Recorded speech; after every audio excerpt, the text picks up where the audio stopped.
मित्रों, संपूर्ण विश्व में प्रचलित ग्रेगोरियन कैलेंडर के नव वर्ष की हार्दिक शुभकामनाएं। हमारा राष्ट्र और संपूर्ण मानव समाज स्वस्थ रहे, सुखी रहे तथा शुभ कर्मों की ओर प्रेरित हो। मित्रों, एक भूल सुधार करना है। 31 दिसंबर 2020 को दिल्ली सल्तनत की दर्द भरी दास्तान धारावाहिक की 149वीं कड़ी प्रसारित हुई थी। उसमें भूलवश 150वीं कड़ी की सामग्री प्रसारित हो गई और 149वीं कड़ी की सामग्री प्रसारित होने से छूट गई। चूंकि 149वीं कड़ी की घटनाएं काफी महत्वपूर्ण हैं, इसलिए 149वीं कड़ी आज 1 जनवरी 2021 को प्रसारित की जा रही है। 31 दिसंबर 2020 को प्रसारित हुई कड़ी हटा दी गई है। आपको हुई असुविधा के लिए मुझे खेद है। 148वीं कड़ी में हमने चर्चा की थी कि किस प्रकार तैमूर लंग की सेना ने पंजाब से पकड़े गए 1 लाख निरीह हिंदुओं को दिल्ली से बाहर काट डाला ताकि तैमूर की सेना इन बंदियों के बोझ से मुक्त हो जाए। हम तैमूर के भारत आक्रमण के इतिहास को पुनः यहीं से आगे बढ़ाते हैं। जब तैमूर की सेना ने दिल्ली को घेर लिया तो दिल्ली के सुल्तान नासिरुद्दीन महमूद तुगलक तथा प्रधानमंत्री मल्लू इकबाल खां को तैमूर लंग से लड़ने के लिए दिल्ली से बाहर आना पड़ा, किंतु वे शीघ्र ही युद्ध के मैदान से भाग छूटे। दिल्ली का सुल्तान नासिरुद्दीन महमूद तुगलक गुजरात की ओर एवं प्रधानमंत्री मल्लू इकबाल खां बरान की ओर भाग गया। अब दिल्ली की रक्षा करने वाला कोई नहीं था। दिल्ली के किले और महल वीरान पड़े थे एवं दिल्ली की जनता अपने सिरों पर मंडरा रही मौत की छायाओं को स्पष्ट अनुभव कर रही थी। हजारों लोग पहले ही दिल्ली छोड़कर भाग चुके थे, किंतु बहुत से लोग इतने सौभाग्यशाली नहीं थे कि वे दिल्ली से भाग सकें। इसलिए अपने घरों में छिपकर अपने संभावित दुर्भाग्य पर आंसू बहा रहे थे।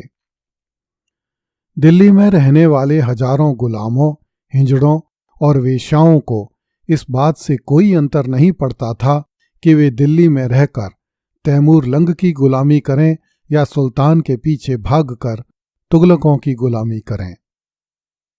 तैमूर लंग को दिल्ली के तुगलकों एवं तुर्की अमीरों की कुछ बड़ी कमजोरियों के बारे में समरकंद से ही जानकारी मिल गई थी, किंतु उसने कभी स्वप्न में भी नहीं सोचा था कि दिल्ली में तैमूर लंग को बिना कोई युद्ध किए ही प्रवेश मिल जाएगा। 27 दिसंबर 1398 को तैमूर ने दिल्ली में प्रवेश किया। उसने फिरोज शाह तुगलक की कब्र के पास खड़े होकर इस अप्रत्याशित जीत के लिए अल्लाह का शुक्रिया किया। उसी दिन तैमूर के सैनिकों का एक दल दिल्ली नगर के द्वार पर शहर से माल एवं रसद एकत्रित करने के लिए पहुंचा। सीरी, जहांपनाह और प्राचीन दिल्ली में हिंदुओं के झुंड भी एकत्रित हो गए और तैमूर के सैनिकों का विरोध करने लगे।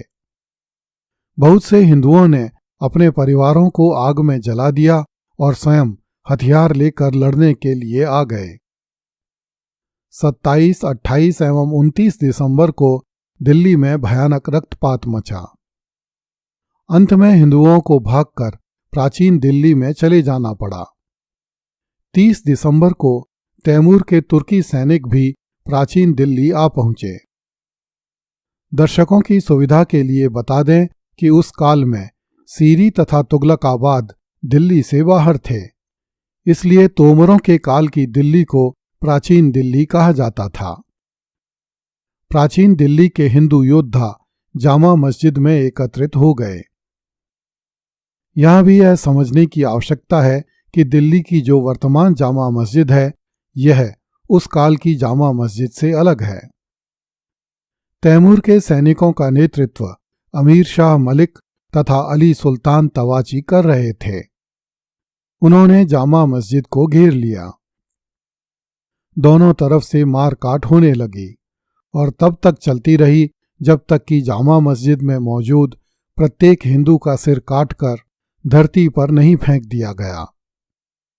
तैमूर के सैनिकों ने हिंदुओं के कटे हुए सिरों का एक बुर्ज बनाया जो आकाश तक पहुंचता था। हिंदुओं के कटे हुए शरीर मांसभोजी पक्षियों के भोजन बन गए। अब तैमूर के सैनिक दिल्ली की बस्तियों में घुस गए तथा लोगों को पकड़ पकड़ कर बंदी बनाने लगे। जिन लोगों ने विरोध किया उन्हें वहीं मार दिया गया। असंख्य स्त्रियों तथा पुरुषों को गुलाम बनाया गया। कई हजार शिल्पी और यंत्रकार शहर से बाहर लाए गए और युद्ध में सहायता देने वाले खानों, अमीरों एवं अफगानों में बांट दिए गए। जफरनामा के अनुसार दिल्ली की शहर पनाह तथा सीरी के महल नष्ट कर दिए गए।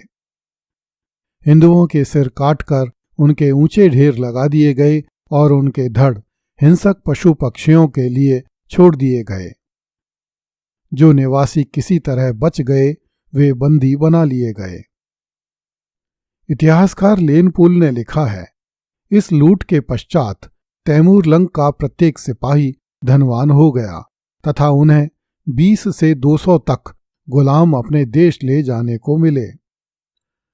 स्वयं तैमूर लिखता है, काबू के बाहर होकर मेरी सेना पूरे शहर में बिखर गई और उसने लूटमार तथा कैद के अतिरिक्त और कुछ परवाह नहीं की। यह सब कुछ अल्लाह की मर्जी से हुआ है। मैं नहीं चाहता था कि नगरवासियों को किसी भी प्रकार की तकलीफ हो, पर यह अल्लाह का आदेश था कि नगर नष्ट कर दिया जाए। तैमूर 15 दिन तक दिल्ली में रहा। 2 जनवरी 1399 को वह मेरठ होते हुए गंगा किनारे पहुंचा तथा तुगलकपुर की तरफ बढ़ा।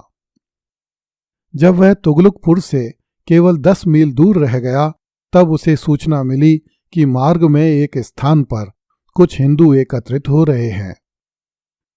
थोड़ा ही चलने पर उसे 48 नावों में सवार हिंदू मिले जो हथियार लेकर तैमूर लंग से लड़ने आए थे। दोनों पक्षों में सशस्त्र युद्ध एवं रक्तपात हुआ। सभी हिंदू मार डाले गए। तैमूर ने उनके बच्चों एवं स्त्रियों को बंदी बना लिया। तैमूर की सेना ने तुगलकपुर में अपना शिविर लगाया।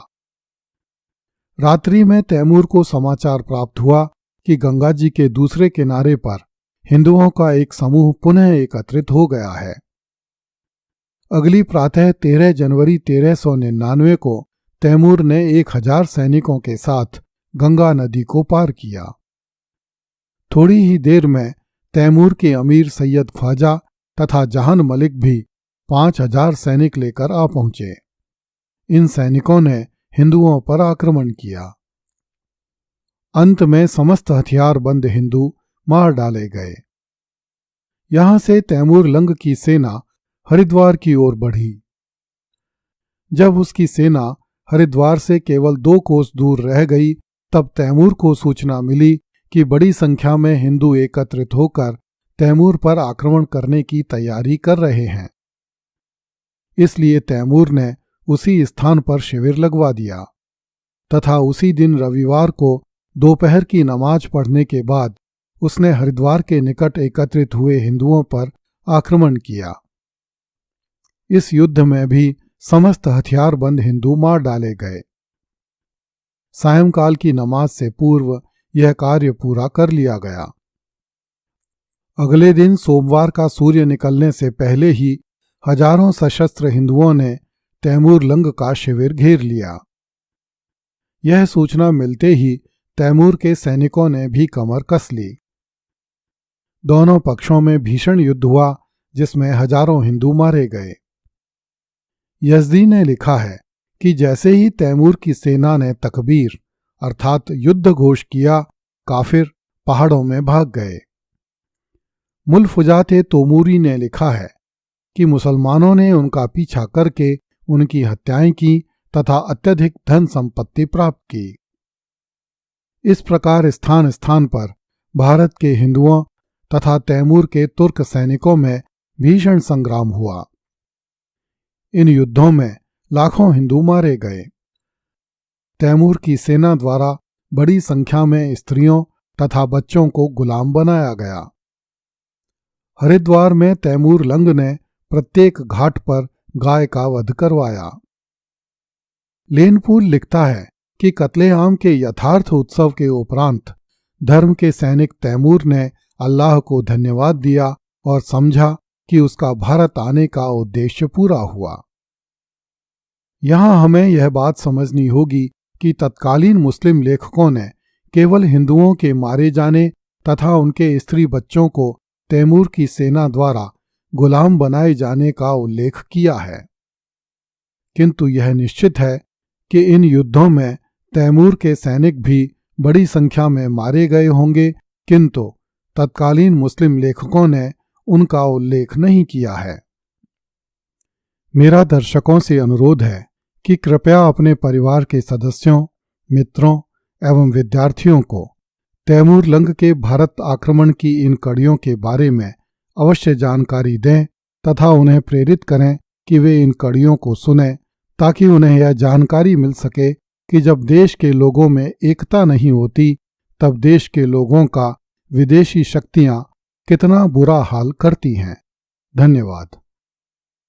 अगली कड़ी में देखिए, लाखों पहाड़ी हिंदुओं ने स्वातंत्र्य देवी के श्री चरणों में अपने प्राण न्यौछावर किए।